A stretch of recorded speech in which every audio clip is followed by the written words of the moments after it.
Hi there and welcome to the Stock Club podcast, coming to you from the top floor of MyWallSt HQ here in Dublin, Ireland. In this week's episode, we're going to talk about Apple and Spotify's big bust up, Levi Strauss coming back to the public markets, and what stocks we'd give some of our favourite celebrities. Kicking us off this week is a segment that I think we're all used to being at the start of the podcast now. It's nice. It's a few of us chatting through some recent news stories.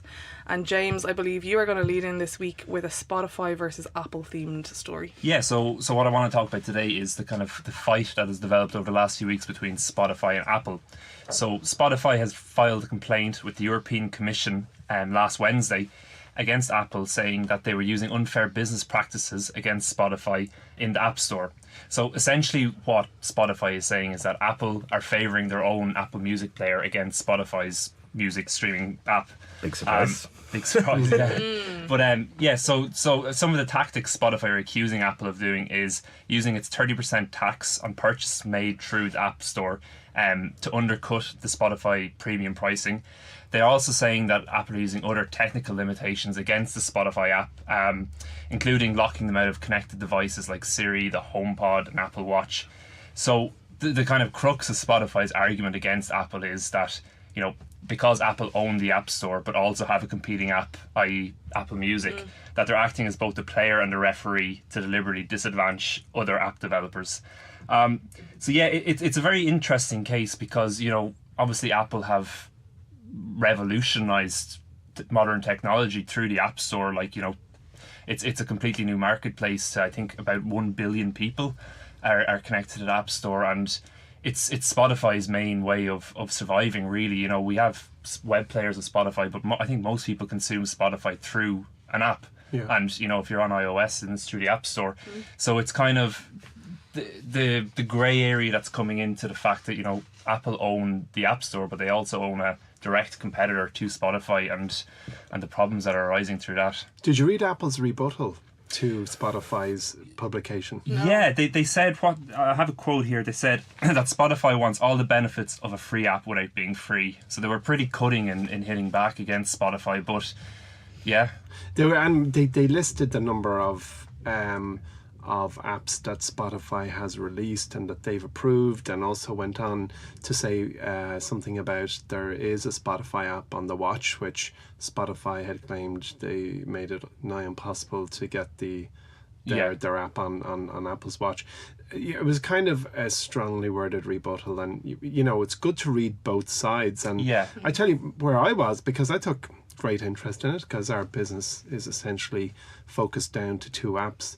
But then when I read Apple's rebuttal, and I kind of thought, well, they're all very valid points, and Apple has created the marketplace in which we can now build a business such as MyWallSt. So, I mean, there's 2 sides to every story, but I could see it isn't cut and dry as far as I was concerned. It definitely leads into the kind of the larger conversation, I suppose, that's going on, especially with Elizabeth Warren's recent presidential nominee campaign as well, of antitrust. And you know, we saw with Google, was it last year, where they were fined by the European Commission as well for promoting their own ads over competitors' ads. And it's kind of like, on one side of the coin you can say, well, you know, they built the platform, of course they're going to promote themselves, but, you know, Apple built the App Store, and then Apple Music obviously came after. So at what point does Apple have to stop protecting its interests in the interest of fairness on the App Store? You know, I don't exactly know where the balance should be struck. Yes. But on their first point about the 30%, sure, everyone pays that. That's not them being mean to Spotify. True. I think I'm not sure what format the Apple rebuttal came in, but if anyone's interested in getting into the detail, there's a website that the URL is timetoplayfair.com, and that was Spotify's method for actually running down through what the problems were. And they go much deeper than the 30% thing, Rory. They actually talk about some tactics that they believe Apple changed mid-review for their application. So for their submission. Yeah. So I think it's deeper, and that website, Time to Play Fair, is a good place to see the full rundown. It's a website that Spotify built, and it actually tells the visual story of their history with Apple. But you Google, I'll be honest, I haven't seen the rebuttal, so entirely. Apple might do the Actually, same. I just opened it here. If Yeah. you Google Apple and addressing Spotify's claims is the name of the blog post Right. from Apple's statement on March 14th, and it was clearly written by a team of lawyers with people who can add a little bit of turn of phrase to humanize it. Yeah, it was. It left me a little cold, but warmer than I was when I read Spotify piece. Right, okay. There you have it. Yep.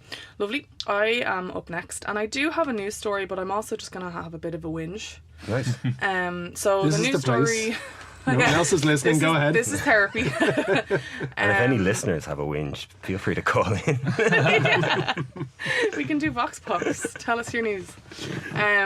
So Apple has had a kind of week of announcements about new hardware. So they released an iPad mini, an iPad Air, a new iMac, and a second version of the AirPods. There's something called Apple AirPower rumoured to be released, which people are incredibly excited about. It's kind of a different method for charging. But I want to talk about the AirPods for a few minutes.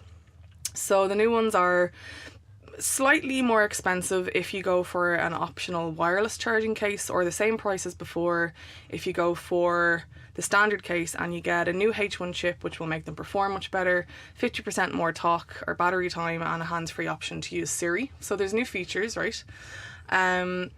People out there are whinging about how there's no new colour options, they're still just white and silver. That seems to be the kind of talk on Twitter. But what I would like to whinge about and to try and find if there's anyone who's facing the same problem is, and I bought a pair of iPods recently, and we chatted about how great the experience was, right? The customer experience was the unboxing. You take them out of their package and they just talk to your phone. It's instant. Yeah. It's one touch and they're locked into your device. The connection was seamless. Everything was brilliant. And over the last couple of weeks I've been getting used to using them, and I'm facing a problem, which is that they cut the inside of my ears. Oh, well, I don't have that problem. Yeah. So and I jog with mine in now, and they don't So hurt I've at looked all. it up. There's two problems that the masses face with AirPods. The first one has never happened to me, is which they don't stay in your ears. That's fine. My ears are obviously snug enough that that's not a problem. But I have read online that a lot of people are facing the issue that I'm facing, which is there's just the smallest amount of friction either in your step or the size of your ear meets the ridge of the plastic in the wrong place, and it creates quite a painful and uncomfortable cut on the inside of my ear. And it happened once, and I said, look, that might have just been me breaking them in, but it's happened 3 times now. Oh no. So I have to let it heal Yeah. and then give it another go, and I'm going to be persistent and try and get there, but it's not what I was expecting with an Apple experience, you know. Speaking of Apple experiences, we all use the Apple mouses in here. And one of my biggest annoyances with Apple is the fact that when the mouse battery goes low, Bluetooth mouse, you have to turn it over, and the charging port is on the bottom of the mouse, which means you can't use the mouse for the entire time. One of the biggest mysteries of the modern world. Steve Jobs definitely would have let this happen on his watch. One of our followers on Twitter yesterday said something about, my mouse has died, now I have to take a day's leave. I know. And it's Victor, I think it was, but yeah, it is a bit of a design flaw. It's funny because the AirPods, is that what they're called? AirPods, Sorry, I'm turning into such a granddad. The AirPods I absolutely love the product. It's one of my most favourite products of the last couple of years. Yeah. I'm aware of the fact that not too long ago I told everyone my favourite product was the Oculus Rift and the Oculus Go, so I'll leave that there, but I just think the AirPods are something I go nowhere without anymore. I was feeling the same as you. I'm a little hurt, and I can see people online saying things like, oh, well, all you need to do is get a Band-Aid, a plaster, and a hole puncher, and you need to just cut out the perfect, most tiny little circular piece of the Band-Aid and put it on this part of the AirPod. And I was like, hang on now. I paid... that's not Apple. a significant chunk of cash, and that's not Apple. Yeah. But, look, I'll give it a few weeks and I'll update everyone again. I'm sure you'll all be on the edge of your seats, but I don't think you will break them in. I'm sorry to tell you, it's not like a pair of leather hold shoes. on for a second. Yeah, well, you shouldn't have to break things in. Like Yeah, they're hard plastic. They're not a pair of jeans. I know, you should have heard my mother when I told her not that malleable. this was happening and that my ears were cut, and she was like, well, throw them in the bin. The only And I malleable was like, thing is hang your on. ear. You cannot actually beat the plastic with your ear. Hold on, do they come in only one size? Yes, standard size. Because I have a pair from Sennheiser or somewhere like that, and there's like 6 different attachments you can put on them to make Unbelievable. so Sennheiser fill your drawer with these little rubber earplugs. But how have Apple, like, obviously they've got it wrong in this case, but surely they must have gotten like the exact size to fit 90% of the world. Yes, yeah. So they did, right? And then I suppose what happens is the other buckets of people are people whose ears are large and the AirPods fall out. And I'm probably people who has a neater sized ear and my ear canal, when the AirPod rubs against it and creates friction, cuts it. Because there were a number of Reddit posts, there was a number of posts on Apple's forums. It is out there. It's not just me with a very unique ear. Return them. To your mum's point, I wouldn't bin them. Return them. I might have to. Get your money back. I don't think that's a reason, but I'm sure they will. I think Apple are pretty good on things like that. Okay, well, and I think they've acknowledged themselves. I mean, our head of development, Alejandro, is such an Apple fanboy. You know, even he acknowledged that some people mightn't find them comfortable, which was a revelation for Alejandro to say anything other than good things. I gave him a public apology for laughing at him when he bought them 2 years ago. Alejandro, I take it back. Rescinded. It's rescinded, yeah. Well, you never know. If I break them in, I'll update you. Yeah. But that's so connection to Siri is not what you were looking for in V2. You're looking for ones with a soft padding. Please stop cutting my ears off. Yeah. And Emmett, do you have a news story this week? I do. Let's see, what time is it now? It's 2:20 Dublin time. So it's 9:20 in the morning in New York, which means in about 10 minutes' time, Levi. No, it's daylight savings is messed you up there. Oh yeah, it's 4. So it's 10:20. It's 20 after 10 in New York at the moment. Yeah. So Levi jeans have, after a 34-year hiatus, relaunched their business onto the stock market. The inventor of blue jeans are back, baby. So Levi, they are as synonymous a brand as known as Coca-Cola and Ford, and as American you could say as Coca-Cola and Ford, is a 166-year-old company that first went public before I was born, way back in 1971, but has been private for the last 34 years, as I mentioned. And they debuted, they IPO'd this morning, an hour or so ago, at about 17 bucks a pop. And how are they doing now? They haven't started trading yet. They haven't started trading. Okay, well, any moment now, Levi jeans are going to be available to us, the buying public again. And This could happen live. Pardon me? It could happen live. It could happen live. It's very exciting. So Levi's is, as I said, a purely quintessential American brand, as American as apple pie. They are owned in large part by the descendants of Levi Strauss himself, a family called the Haas family, who from this particular chapter have taken in about $360 million from the flotation. And really, we had a great debate downstairs earlier when I mentioned that, the story about how Levi, from our perceptions, have undergone a brand revival. Yeah. And our colleague Alicia, yourself, Maeve, and a few of the other colleagues were saying how suddenly Levi is bang on trend again, and young people are looking for Levi's. Back with a bang, yeah. And there's a Levi store just down the road from us here in Dublin City on Grafton Street, and they have really kind of reignited in the imaginations of young people, which is really what you want to do. I mean, when you look at Levi's revenues last year, they took in about $5.6 billion in 2018, but $4 billion of that $5.6 billion was from male purchases. So they have a great untapped market opportunity in designing and selling products appealing to women buyers. And they also, the statement from the CEO was, "We believe we have a significant opportunity to deepen our presence in key emerging markets such as China, India, and Brazil to drive long-term growth." So not only does the company hope to improve market share with women, they're also looking to sell more on the internet and in China. So I think it's quite an exciting story to see something that's we've all grown up with, their brand that we've observed our whole lives going live today. And as I've very often said, I haven't historically been the best investor in apparel. are fashion. Yeah. And pharma is the other one, so I always say I avoid fashion and pharma, but I historically have owned shares in Decker's Outdoor, who are the maker of the Yeti foot, also known as the Ugg boot. You know Yeti, this abominable snowman. Yeah, love him. I always thought that the Ugg boot looked like his feet. Do you just refer to an Ugg as the Yeti foot and expect everyone to understand? Well, I was hoping people would remember Decker Outdoors. That's make brilliant, the Ugg. and from now on, that's all I'm going to call The Uggs. Yeti foot. But I'd never heard of that. Okay, and then I also had shares in The Gap, New York and Co. Currently shareholder on Under Armour. Did you ever own Crocs? Crocs? No, I never bought Crocs.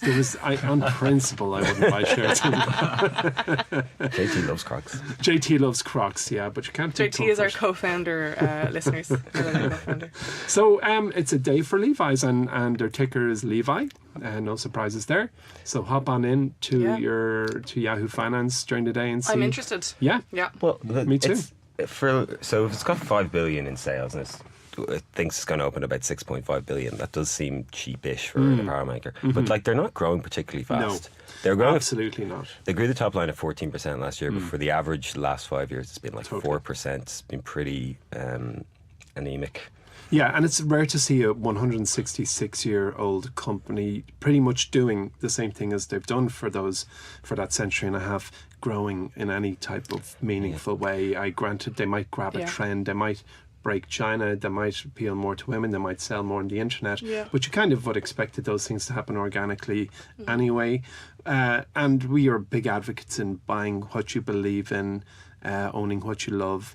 And Levi might be a good one, because certainly I don't think any of us would predict or foresee Levi going bust in our lifetimes. That probably won't happen. Would they be comparable to Tiffany's maybe in that way, that they're such a long-standing brand, and they've kind of, it's hard to imagine a world without them nearly?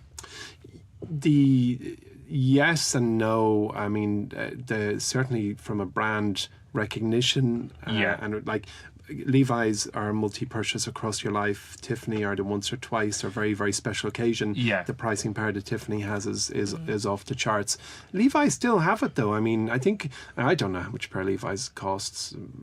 North of $100. North of $100. Yeah, but that's only here. Okay. Oh yeah, Much yeah. cheaper This in is the true. States. Okay. Yeah. With the luxury tax on Like, that. Vintage Levi's as well are very popular. Yeah.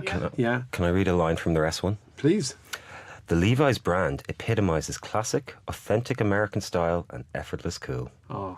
It does, though. I Yeah, have to I say, mean, I that don't know. is the power of the brand. I mean, the red tag on the back of the pocket. Yeah. You know, I remember their advertisements really stood out for me when I was a teenager. I think there was one of a girl walking into a saloon. Yeah. You know, they are cool. They are effortlessly cool. They have Yeah. kind of changed with the times as well. Like, do you remember the old Wranglers?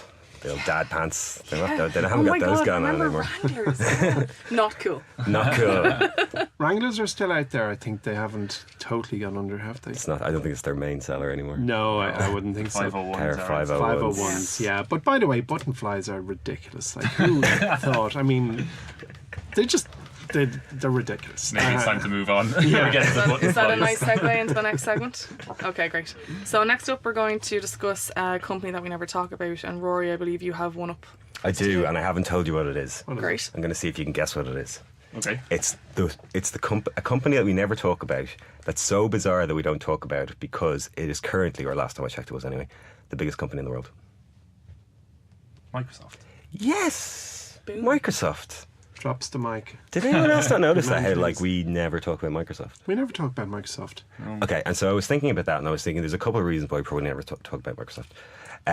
One is that they managed to keep their noses a lot cleaner than the other big tech companies. Mm-hmm.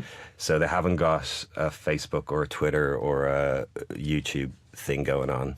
And I've never heard of anyone putting extremist content on LinkedIn. Yeah. So they don't get in the news as much. Their CEO isn't going around strong-arming government officials and having mistresses, as far as you know. Good point, relevant. Finally, I think people still think of Microsoft as like really old tech dinosaur that isn't worth kind of mentioning in the modern tech conversation, which is just totally not true if you look at what they've been doing over the last few years. So like Satya Nadella, he took over from Steve Ballmer in 2014. He's basically completely reinvented Microsoft and is now kind of a leader in cloud computing and a real fast-moving tech giant. They've moved totally from a license model to a subscription model. They own about 16.5% of cloud computing through Azure, which is estimated to be worth around $7 billion by itself right now. And last year grew at 92%. Oh my goodness. And the reason I think they're going to do really well in the world of cloud is because basically they already have this massive base of installed users through Office 365, which is the biggest. It's basically a monopoly on productivity software. So they have about 90% market share in Office productivity software. And so if you're a CIO or a CTO and you're thinking about switching to the cloud and your entire business runs on Microsoft Word, Microsoft Excel, it's so simple just to move over into Azure. It's all integrated, it all works perfectly well, and you already have that relationship with them to begin with. And as someone who uses Excel every single day, there is no alternative. There's no other. There's nothing else that works like it. So Microsoft, I think, is this incredible business with amazing moats in terms of switching costs, in terms of network effects, in terms of cost advantages. They pay a 1.6% dividend. They've been raising it consecutively for 15 years. And the stock's pretty much tripled since Nadella took over. So I think we should talk about Microsoft more. Yeah. It's a good pitch. And I think of the first time I encountered a computer long before Google and Facebook and all the rest in college, the first thing I had to do was open a Microsoft product. And here we are, 30 years later. And that's still one of their suite of products I use every day. And that's longevity for a digital company to have built a suite of tools that most of us have to interact with as part of our professions is pretty impressive. I mean, it's astounding, really. Yeah. I'm just scanning the analysis in the MyWallSt app on them, and something I didn't know is that they also produce software for some of the bigger game consoles. Yeah, they do well. They own Xbox. They own it, right? Yeah. So that's their console. their thing. Hasn't really won in the console wars against PlayStation, but the rise of PC gaming has definitely been good for Microsoft. And there's just been a story about Google getting into the video game streaming. Stadia is their new arm. Right. I think there's going to be a big fight between Microsoft, Amazon, and Google to get into that space, become the Netflix of video gaming. I think Microsoft are well positioned. Okay. We've and all of our colleagues were kindly invited by Microsoft, as you'll know, to their headquarters here in Dublin, which is as big as their HQ in California, as far as I know, and it's an astounding building. They had everything you could possibly think of under the roof. They had a digital lake. They had a digital lake. They had a dog grooming salon. Is that correct? Oh, but I hope they did. Because if they did, I'm going back. They had, certainly, I saw someone with a scissors. Maybe it was for humans, but... The head of catering, this was my favourite fact about it. The head of catering, because there's no elevators, you have to walk everywhere and it's all be fit and walk around. Yes, that's right. The head of catering walks 30 kilometres every day. Wow. Out there in the Dublin office. Yeah. It was very impressive, and even the design values that they have. Didn't they have a beautiful yoga studio where you overlooked the office floor? That's from right. height? Yeah. It was amazing. I've also been at Apple HQ now, not Infinite Loop. Is that the Californian? Not Loop. Not Infinite Loop, but the Irish HQ of Apple, and certainly Microsoft's won on design values and coolness, I have to say. So they're winning in the office wars. So before we move on, then I just want to take a minute to talk about some of the new things in the MyWallSt app at the minute.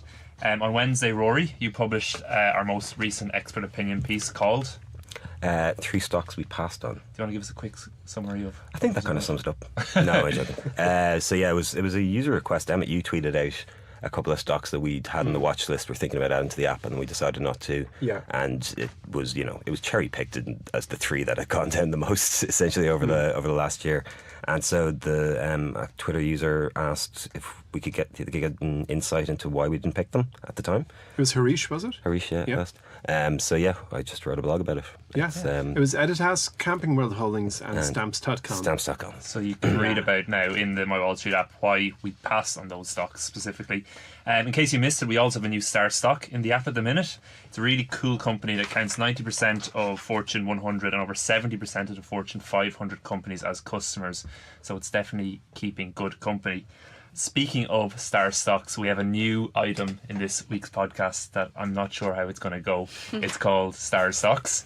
So I asked you all before we came in to pick a well-known celebrity. Emmett, your faces. Oh, yes. Okay, See, I'll go last. I forgot about this, so I knew you forgot about it. It's okay. Okay, you We'll can see finish the point and I'm going to get busy. We'll Thank see how you. you go on the flight. So, All right. Stars Stocks is I asked you all to pick a celebrity and a publicly listed company and match them together and explain why they make a good match. Evan and Rory, I'll give you a second to gather your thoughts. Maeve. Okay, so I'm going to start with a very small pop quiz. Can anyone tell me the man whose real name is Andre Rommel Young's stage name? No. Andre Rommel Young. Is it spell Young? Young. That's okay. I was wondering if it was an Yeah. Asian Young. So, He's a professional rapper, record producer, and entrepreneur. no idea. Jay-Z. Dr. Dre. Andre. I'm going with Dre. He's my celeb. Yeah.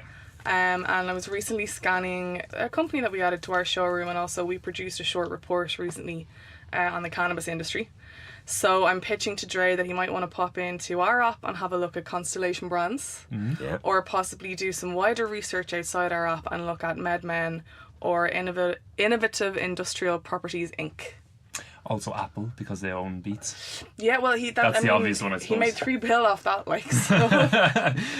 Maybe Yeah. diversify. He a might bit. want to go back in and buy into Apple, yeah. The celebrity I picked was Elizabeth Holmes, who's in the news again. The former CEO of Tyrannus, and the stock I matched her with was Helios and Matheson. So for anyone who doesn't know Helios and Matheson, they were the owners of the infamous Movie Pass company, and I think they both promised a lot. They both had people asking how they were doing what they're doing, and they both didn't deliver. They still have a ginormous billboard on Times Square. Who do? Movie Pass. Really? Yeah, I actually was a little confused. Did you see Yeah, that? I they- did see they're, that. They're spinning it off as a separate company, Helios and Right. Matheson, or they're in the process of doing so at the minute. Yeah, but kind of two people out of the low web at the minute. Yeah. Is it my turn? Rory? Yeah, so admittedly I did forget about this until right before we came in, and I just had to ask people downstairs to throw celebrities at me, so I could, because I actually had a blank. I couldn't think of any celebrities. And someone threw out Daniel Craig, and I instantly went to Brian Foreman, but actually he wouldn't drink American whiskey, James Bond. He'd drink Scotch or gin martinis, so I think the stock for him would have to be Diageo. Okay. Yeah. Yeah. Shaking not stirred. Emmett? I don't know. So SpaceX for Elton John. SpaceX isn't a public company. It's fine, Tesla. They said the Tesla. I for know space. it's not a public company. Oh yeah, there's Tesla in space. But you want to That know works. why I'm going with SpaceX for Elton John? Go for it. There's a new movie about his life being made, hot off the heels of Bohemian Rhapsody, about Freddie Mercury's life, and that movie's name is Rocket Man. Original. So that was Stars Stocks. You may or may not ever hear that again. But let us know. Let us know what celebrity you'd match up with. Let us know when you switched off. what celebrity you'd match up with a stock. Jargon Busters, you might be glad to hear, is going to make a return next week. So if you have any questions about investing or any jargon you want busted, make sure to shoot us an email at pod@mywallstreet.com. We're running way over time today, so really quickly I want to get to the elevator pitches before we finish up.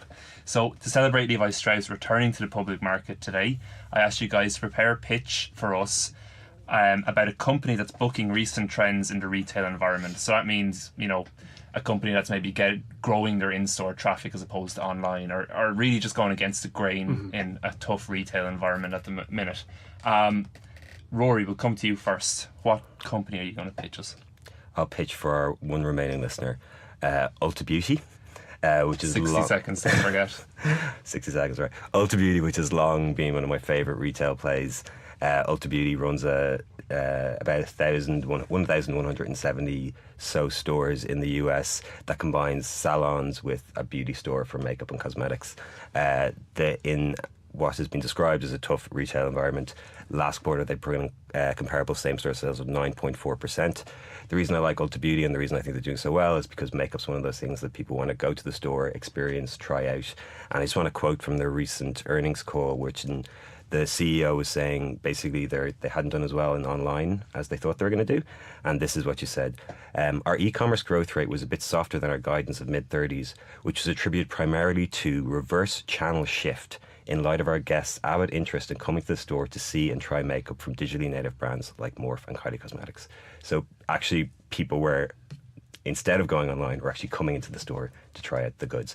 They've got a deal with a lot of the Kardashians. They have 32 million people on the rewards program. That's twice as many as Starbucks. And they are leading in personalization in terms of keeping people loyal to their brand. Cool. So that was Ulta Beauty. How many seconds was that? It was 61. 61 seconds, for God's sake, Rory. You could set a Time is clock money, by me. Rory. I'm going to hold up the timer for you, Emmett. Okay. Ready? Okay. Go. I'm going to go with Duluth, the maker of men and women's workwear. And Duluth very recently reported 27% revenue growth, which was driven by 10% increase in direct sales and 58% growth in retail. So what's interesting about Duluth is that they now have 43 stores compared to about 26 stores last year. So there's not too many stores. They're booking the trend. The stock is on its way up. They do kind of niche or niche, as you'd say in America, workwear or clothing wear rather. And I think they're growing rapidly off the back of new store openings, which is a false god, as they say. You don't want to buy a business simply because it's opening new stores. Comps are what really matter, comparable same store growth. But for now, Duluth seems to be positioned to grow its brand very nicely, book the retail trend, and continue to fill the cash registers for the years ahead. 57 seconds. Now. Under. Bam. Right. Over is bust. I think on like overall, if we were to add up all our times, I still have minutes on you. My CES one wasn't my defining moment for timekeeping, but still. Maeve, which company are you going to go with? I own Duluth. Okay. And I bought it when I was a kind of less mature investor. I think my reasons were that I liked the gear, the clothing. And in their marketing, they use cute North American creatures. I think there's moose and beavers and stuff, which suits the brand. So that wasn't the best decision making that I've ever chosen. It wasn't the worst. It's a good. I think it's good There was business. a few other things within it as well. Obviously, we have them in the MyWallSt app, so I read the analysis and did some other research. But I'm going to go with Duluth and cross my fingers and see what happens. Great. I'm going to go with Ulta. Because I just think having those in-store salons is a major point, and it's one of those kind of like DIY. It's one of those niches within the retail industry that people just have to kind of go in store to take full advantage. It can never go online. No, never ever. You need to get your hair cut or styled. It cannot go online. We have a tiebreaker. Giles, swing a hammer if you like Duluth Holdings, and put on some makeup if you like Ulta. Can't hear you, Giles. Makeup. Yes! Giles has picked Ulta, so Ulta is the winner of the elevator pitch this week. That's about it from this week's Stock Club. And remember, if you have anything you want us to discuss or some jargon for us to bust on next week's podcast, make sure to get it in touch on Twitter or email us at pod@mywallstreet.com. That's pod@mywallstreet.com. Thanks for listening again today. If you enjoyed today's episode, we'd really appreciate it if you left us a good review on whatever podcast player you use. It really helps us out. Make sure to tell a friend about Stock Club too. And from all of us here at MyWallSt, we'll see you in 2 weeks. Happy investing.